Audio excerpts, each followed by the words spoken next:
Francapitanelli. Let's talk about some Van Halen. What do you say?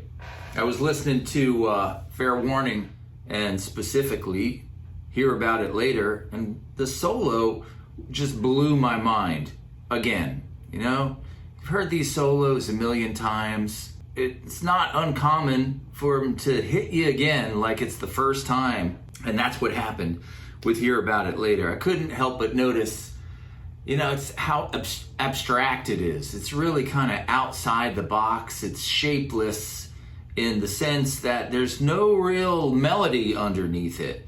Because a lot of times the Van Halen solos, they really thrive on what's underneath them. And Eddie's got such a great way of taking whatever part he's soloing over and just tweaking a few things that makes his solo that much better. But on Hear About It Later, there's no real melody going on behind it. In fact, you've got this bass line,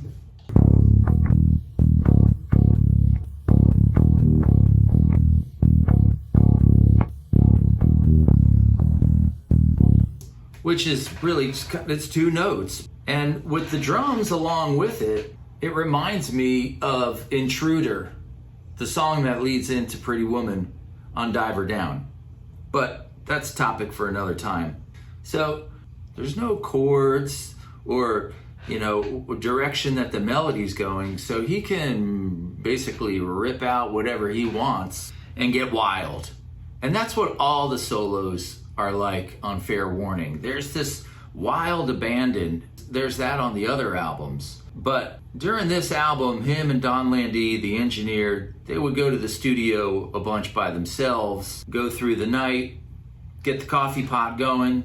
They would do all this crazy guitar wizardry and piece it all together while the other guys weren't around.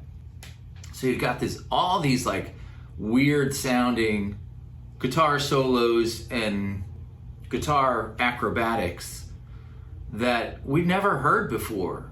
When we go back to Van Halen 1, of course, we had never heard anything like that either. So the songs on Van Halen 1 and 2, and a bunch of them on the Women and Children first album, they had already been written before Van Halen even got signed. They had this whole cavalcade of songs that they were working from, and they worked it out so they had some songs left over for the second album, and they could get off tour and go right back into the studio, make another record, have some hits there, and repeat the process. But when they get to Fairwarning, they got to come up with new songs. So it's kind of like a new era right there. That album, it just smokes. It sounds so good. And you can hear that, you know, these new guitar parts are coming out because they hadn't been planned and refined over and over through the club years and the backyard parties and endless practicing. He was coming up with new stuff. The beginning of Fairwarnings was starting out with Mean Streets. I don't even know how to describe what I'm hearing there. It sounds like some kind of spawning of outer space lizard colony. Actually, that's a pretty good way to describe it. But if you're sitting there in the studio while Eddie's going,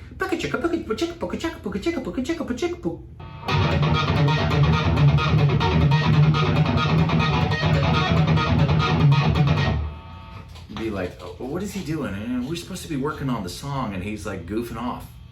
But if he did that in the middle of the night while no one was there, they'd be like, oh my God, it's amazing.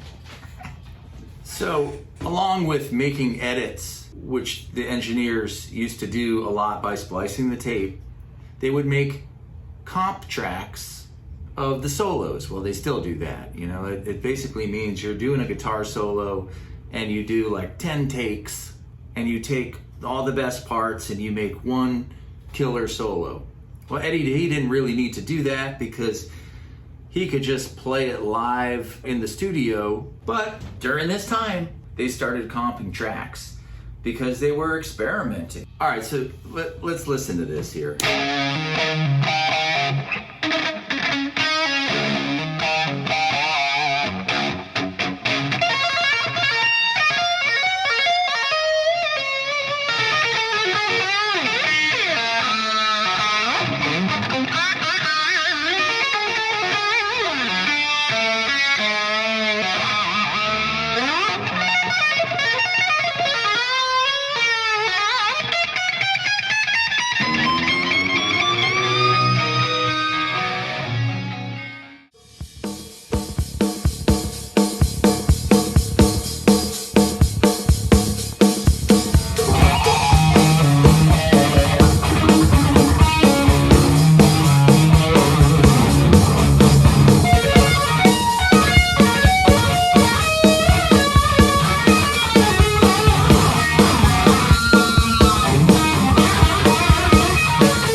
you know, it makes sense as a whole, but when you take each part, it's like, oh, how did he get to that part? Oh, power outage, bro. No, man, don't be doing that. We're on television. I've got this EVH chorus pedal that I'm using. It's kind of noisy, but once you start playing, it sounds really good.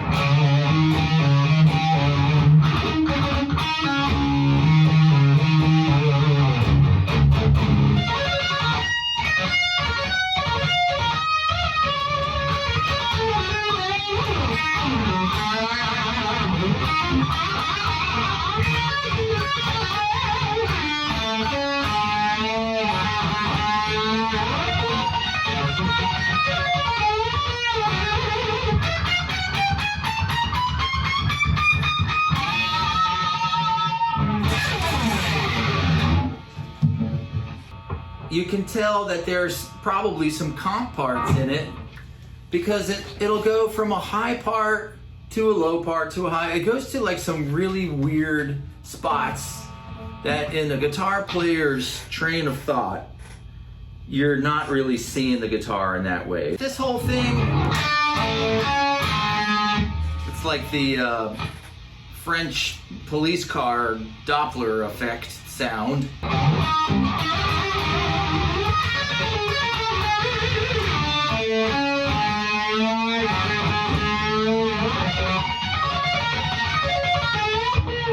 That solo is so abstract, it had to have some comp things going on.